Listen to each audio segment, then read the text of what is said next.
नमस्कार, TM24 channel में स्वागत है आपका। आज हम बात करेंगे AIMIM के चीफ असदुद्दीन ओवैसी की, जो यूपी के आगामी विधानसभा चुनाव में उतरने हेतु साझेदारों की तलाश में है।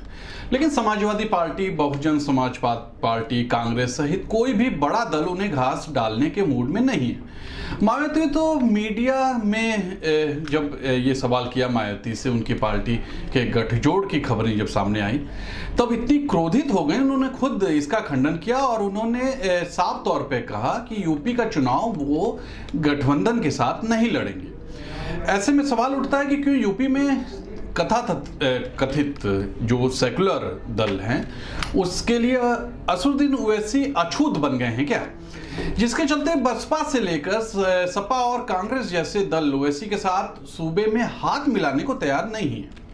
बिहार के तर्ज पर यूपी में भी बसपा और ओवैसी की पार्टी के बीच गठबंधन की चर्चाएं चल रही थीं, जिसे बसपा प्रमुख मायावती ने खारिज कर दिया। ओवैसी के साथ यूपी में मायावती ही नहीं बल्कि सपा प्रमुख अखिलेश यादव भी किसी भी सूरत में हाथ मिलाने को तैयार नहीं है, जबकि वो सूबे के तमाम छोटे छोटे दलों के साथ मिलकर चुनाव लड़ने की तैयारी में जुटे हैं। सपा अध्यक्ष ने ओवैसी की पार्टी के साथ गठबंधन के सवाल पर कहा कि पहले संसद में वो हमारे बगल में बैठा करते थे, लोकसभा में, याद कीजिए, पर आजकल वो किसके लिए काम कर रहे हैं जग जाहिर है। उनका साफ इशारा जो है वो भाजपा की ओर है।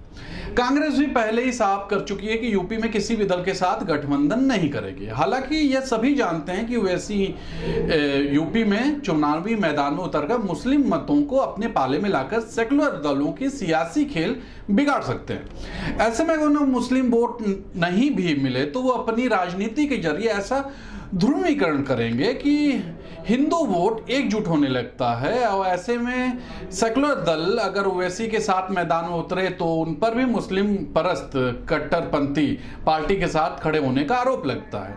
यही कारण है कि ओवैसी के साथ बिहार, पश्चिम बंगाल और यूपी के विपक्षी दल भी हाथ मिलाने को तैयार नहीं है। सब दलों से निराश होकर अब ओवैसी कह रहे हैं कि उनकी पार्टी यूपी में ओम प्रकाश राजभर की अगुवाई वाली सुहेलदेव भारतीय समाज पार्टी जो है उनकी और कुछ अन्य छोटे दलों के फ्रंट भागीदारी संकल्प मोर्चा के साथ मिलकर चुनाव लड़ेगी। साथ ही उन्होंने यह भी कहा है कि वो 100 सीटों पर अपने उम्मीदवार उतारेंगे। दरअसल 2014 के बाद से राजनीतिक पैटर्न बदल गया है। गौर कीजिएगा, देश में जहां पहले अल्पसंख्यक समाज केंद्रित राजनीति होती थी, वहीं अब बहुसंख्यक समाज केंद्रित राजनीति हो रही है और इस फार्मूले के जरिए भाजपा लगातार चुनाव जीत रही है।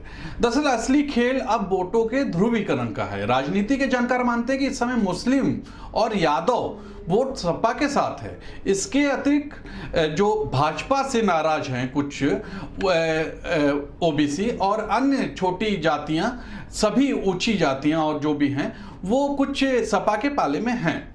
यदि सपा ओवैसी से हाथ मिलाती है तो अपने वोट बैंक के खिसकने का उससे खतरा है, क्योंकि जो हिंदू ओबीसी है वो हो सकता है खिसक जाए। इसलिए सपा फिलहाल ओवैसी से बच रही है। असदुद्दीन ओवैसी की छवि जो है, उनकी जो छवि है वो कट्टरपंथी नेता के तौर पर रही है। उनके भाषण में भी इसी तरह के रहते हैं, आपने सुना होगा, हिंदुओं के खिलाफ। ऐसे में उनके साथ हाथ मिलाने से बहुसंख्यक वोटर का ध्रुवीकरण होगा। यूपी में अभी असदुद्दीन ओवैसी या उनकी पार्टी का कोई जनाधार नहीं है। किसी भी चुनावी राज्य में वो अपने बल पर एक भी सीट नहीं जीत सकती। यह बात वो अच्छी तरह से जानते हैं, इसलिए वह किसी न किसी दल से हाथ मिलाने को तैयार रहते हैं। हैदराबाद में उनकी पार्टी ने जहां कहीं भी उपस्थिति दर्ज की, वह किसी न किसी सहारे से ही की। महाराष्ट्र में प्रकाश अंबेडकर के साथ गठबंधन का जीत दर्ज की और बिहार में उपेंद्र कुशवाहा और मायावती के सहारे। ऐसे में गुजरात में भारतीय ट्राइबल पार्टी से हाथ मिलाकर पार्षद की सीटें उन्होंने ले गए। यूपी में सभी दलों का मानना है कि ओवैसी के साथ हाथ मिलाने से फायदा कम, सियासी नुकसान ज्यादा है, इसलिए सूबे के तमाम दल उनसे दूरी बनाए रखना चाहते हैं। तब तक के लिए इतना ही। नमस्कार, कल फिर मिलेंगे नए मुद्दे के साथ।